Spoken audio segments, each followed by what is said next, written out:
我敢若叫顶上，莫因为偏见，就无互我的同事人一个公平审判。彻底执行一个上简单的原则，无罪推定。上困难的所在应该就是台语吧。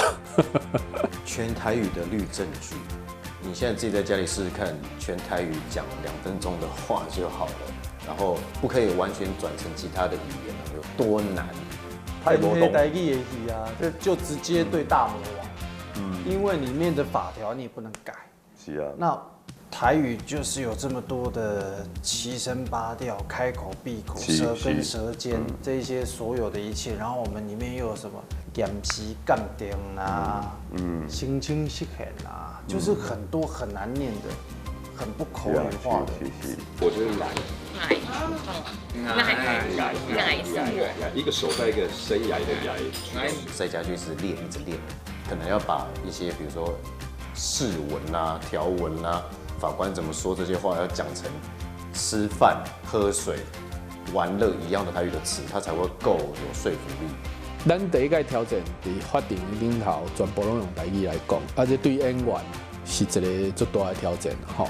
你若讲像雪凤姐，也是像邓惠因这台语拢做流利啊，因都无问题。但是你像黄汝啊，伊就最辛苦的。你要强调的，给他们知道，这个案件诉讼至今。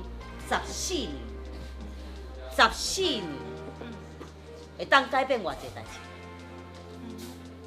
你明啊？14年啊，14年会当改变偌济代志。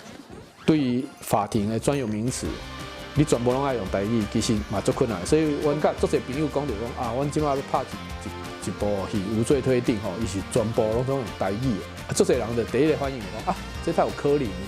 但是我想要讲的是讲。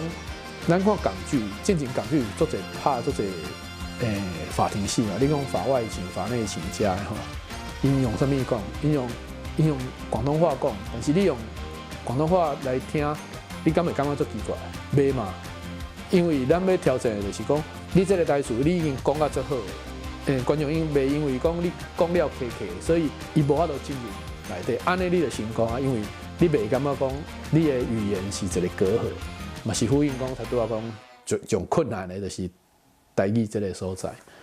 你应该很难想象，在法庭里面用法条啊，还要背诵很多案件啊，很多专有名词术语，它全部都是台语，这应该算是台湾职人剧里面的一个创举。大家真拍拼，真认真，咧拍这出律政戏，而且是咱全台语第一部的律政戏。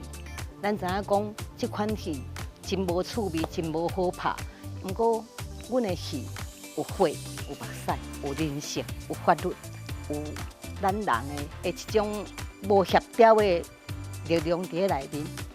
啊，这款的拉扯戏，它是很感人的。我想这是应该台湾史上应该是没有前例的啦，就是全台语的律政剧。它就是一个法庭职人剧、法院职人剧，或者是律政职人剧。